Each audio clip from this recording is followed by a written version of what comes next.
ये प्रेम का पंथ है, इसमें अपनी कोई परवाह नहीं करनी होती। अपनापन प्रभु को दे दिया, वो जाने। अब हमें केवल परवाह इस बात की है कि प्रभु को न भूलें, उनका चिंतन न भूलें। पर है बड़ी टेढ़ी खीर।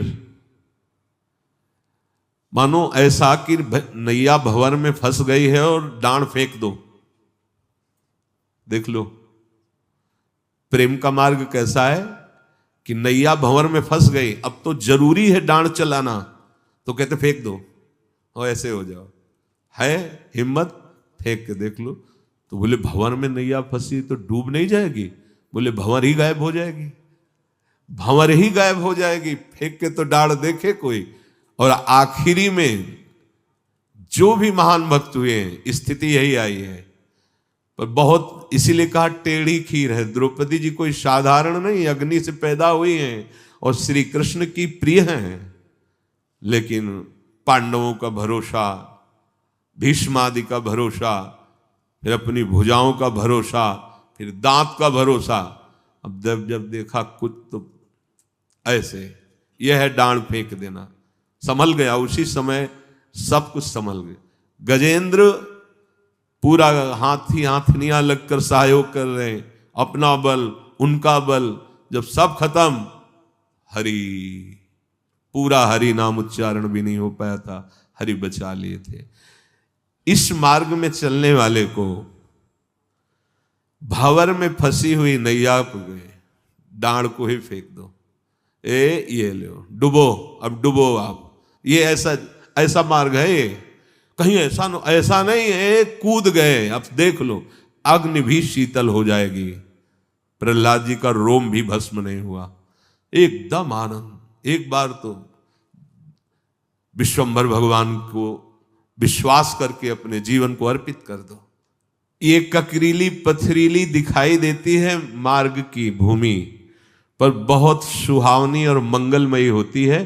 पर इसमें कदम कोई हिम्मत वाला रख सकता है। बहुत ऐसा लगता है कि बहुत कठिन मार्ग है, बहुत सुहावना है। उसको जो चल पड़ा इस मार्ग पे, दूर से देखने वाला नहीं चल पाएगा। प्रेम पंथ ये ऐसा है कि दूर से देख के नहीं चला जाता। इसमें जब दूर से देखोगे तो इसमें बहुत जलन, बहुत अशांति, बहुत ऐसा लगेगा। और जब आप इस पे चलोगे तो बहुत सुहावनी डगर है, क्योंकि बहुत प्यारा प्रीतम साथ में रहता है।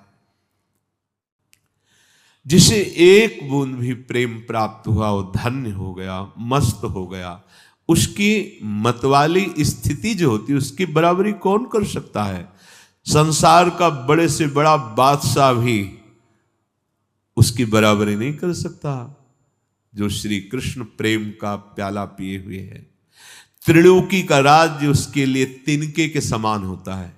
हे शब्दों को देखो, हम प्रभु के इस दासत्व के मार्ग के पथिक हैं, जहां बड़े से बड़े शहंशाह का वैभव भी उसके लिए बमन के समान है, त्रिभुवन का राज्य वैभव भी तिनके के समान है। उस मार्ग के पथिक हैं। कोई चिंता, कोई शोक ऐसे श्री कृष्ण दास के पास फटक भी नहीं पाते हैं, नहीं फटक पाते हैं। सदा वो मस्त रहता है, आनंद की उन्मत्तता हृदय में रहती है। वो आनंद सिंधु के साथ खेलता है, प्रभु के साथ खेलता है। बाहरी शब्दों में आप उसे पागल भी कह सकते हैं। नारायण स्वामी कुसुम सरोवर से भागते ऐसे गिरिराज तक आते, फिर यहां से लौट के भागते ऐसे, बीच बीच में प्रलाप करने लगते हैं। किसी प्रेमी ने पूछा कि स्वामी जी आप ये, तो बताया हमारा उसका खेल चल रहा है। अपने प्रेमियों के साथ वो खेलते, बाहर से देखने में लगता बावरे, कैसे बावरे हैं, दौड़ रहे हैं, प्रलाप कर रहे हैं, नाराज हो रहे हैं, सामने कुछ दिखाई नहीं दे रहा तो पागल तो लगते ही हैं। लेकिन उनके सामने उनके आराध्य देव होते हैं। बड़े भाग्यशाली जन होते हैं जो ऐसे संतों का सानिध्य प्राप्त कर पावे। ऐसे जो महान भागवतिक पुरुष होते, इन्हीं के दर्शन और संभाषण स्पर्श से प्रेम जागृत होता है।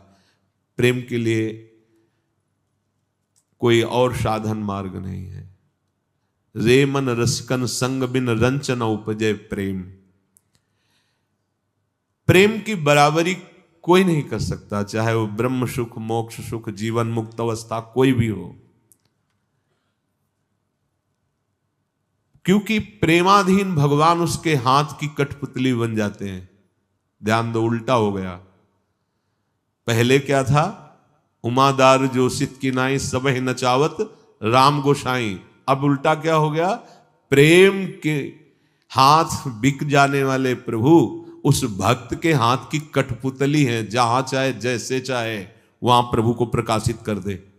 जहां चाहे घोर पापात्मा सामने है, अगर उसका भाव बन जाए तो प्रभु को वहां हृदय में प्रकाशित होना पड़ेगा, क्योंकि भगवान उसके हाथ की कठपुतली है।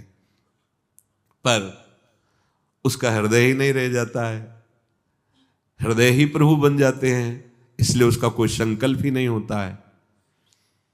अनादि अनंत असीम जिसकी महिमा है, जिसे भगवान कहते हैं, वो भक्त का खिलौना बन जाता है, भक्त के हाथ का खिलौना बन जाता है। कितना महान सुख।